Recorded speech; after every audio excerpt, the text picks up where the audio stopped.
What's up, everybody, and welcome back. Now, I know I don't usually do this at the beginning, but please consider subscribing to the channel because 95% of you aren't. So, it would help us grow a whole lot faster, which would be very nice. Regardless, whether or not you like or subscribe, which you should, I have another fantastic recommendation for you today. Nakamura-san, The Uninvited Gyaru, which is being written and drawn by Orihara Sachiko. In its 13 chapters so far, it is a comedy, romance, slice of life. You know how I do. At least those are the ones that, honestly, they're just popping up all the time, which I'm perfectly fine with. So what this is about is Akiyama Teppei, who he's your typical glasses-wearing 20-year-old otaku who works part-time and is attending university with Nakamura Karen, who's also 20 and a tanned gal. Obviously, at the beginning, they've never spoken before, but the two begin a relationship when Nakamura saves Akiyama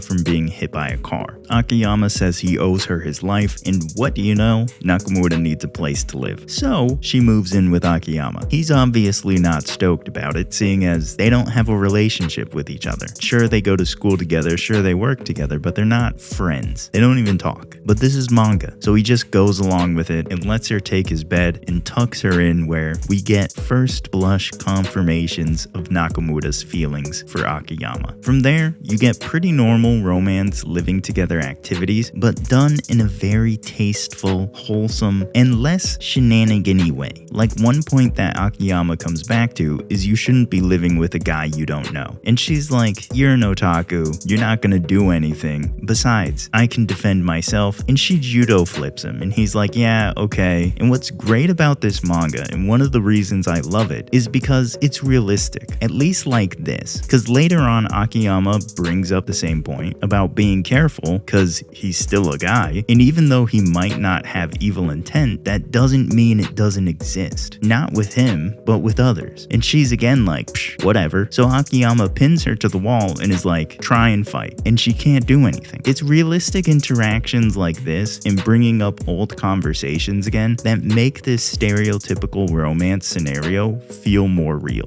Because most manga would have just left it at the judo flip and been like, nothing's gonna happen. But this is like a real kind of relationship. She's living in his house and he's like, hey, you might want to be careful, because he acknowledges that she is a very pretty girl. He also acknowledges that she's extremely friendly, and at some times that could put you in iffy situations. Maybe not with him because he is an otaku. He is very nice. He's obviously letting her live there just, I don't know, out of sheer manga-ness. But it's interactions like these that make it feel real. And it's one of the primary reasons I love this manga. The art is good, and the insane amount of color pages that have already been included is an incredible bonus. But the characters are the main selling point. There are typical silliness that still happens, don't get me wrong. Like the running into bathroom thing, you see that obviously, and soon on, finding underwear, typical stuff, but it's really the in-between stuff that makes it the best. Like how you find out that the reason for Nakamura's initial interest in Akiyama comes from him overhearing her talk to herself about an old anime she grew up watching and is still her favorite, and him understanding the reference because he's an otaku. Because yeah, turns out Nakamura is a gal otaku, kind of. Because it seems like she's only really deep into one anime, but she watches others too, but she only has like shirts and toys and figures of one specific anime. But it's this kind of getting to know each other and each other's worlds that makes this so interesting. I mean, Akiyama even goes to a club with Nakamura because he doesn't want her going and drinking alone.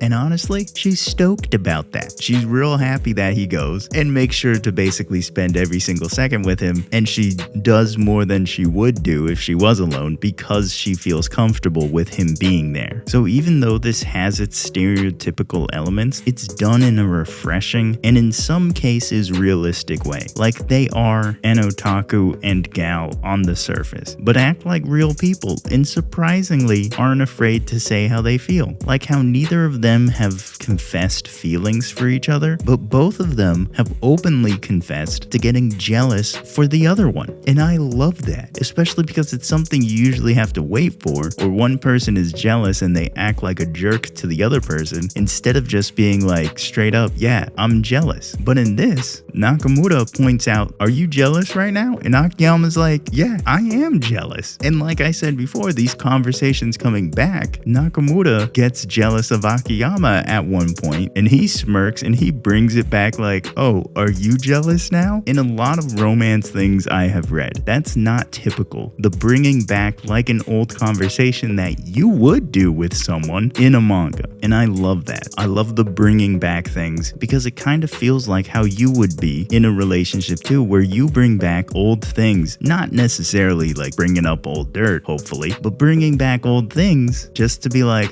we're actual people and we remember what we say to each other. And that's why I love both of these characters so much, because even though they at times fall into their stereotypical character box, because I feel like you kind of have to just to keep people interested. Some people might not want all the deep stuff. I love the deep stuff, but they also act like real people most of the time, and especially with each other. Akiyama is an otaku, but he's not a gloomy loner otaku. He has friends, and his friends aren't headband wearing mega nerds like they're usually portrayed. They actually seem like normal people who are just really interested in quote unquote otaku things like anime, manga, and video games. And one of the friends is even a girl that Nakamura gets jealous of because she's pretty. And they have this conversation, and obviously Akiyama is having a ball with it. And I love that because that's what would actually happen. Nakamura is a gal, but not a stereotypical dumb gal. She's excitable, yes, energetic, yes, and likes to tease, but she's also an otaku who isn't afraid to show it. Both of them are fantastic, and I just hope it continues as it's going, because it's clearly starting with them building a friendship that will lead into a relationship, and it's taking its time to do so. Not in a slow way, but in a natural way. Like I said, they already get jealous of each other. Nakamura already has feelings for Akiyama, even if she doesn't know it yet, but it's not rushing. It's like an actual developing relationship, and honestly, it kind of feels like it's a naturally developing relationship in a sense that if it ended with them just being friends, it feels like that would be okay because of how it went about getting there. Obviously, ship them, they're gonna get together, but because of the natural progression, I don't think you would be too upset if it didn't end that way, but it obviously is gonna end that way, and it needs to end that way. That's peak root, you know what I'm saying? That's the prime that we're trying to get to, but it's not rushing there. It's adorable and wholesome, and I just want more. If this seems interesting to you, check it out. If you want more recommendations, the Why You Should playlist and podcast are linked in the description box as well. So is the link to the merch. Like and subscribe. Again, 95% of you aren't subscribed. If you made it this far, just subscribe. Helps me out. Other than that though, I will see all of you in the next one.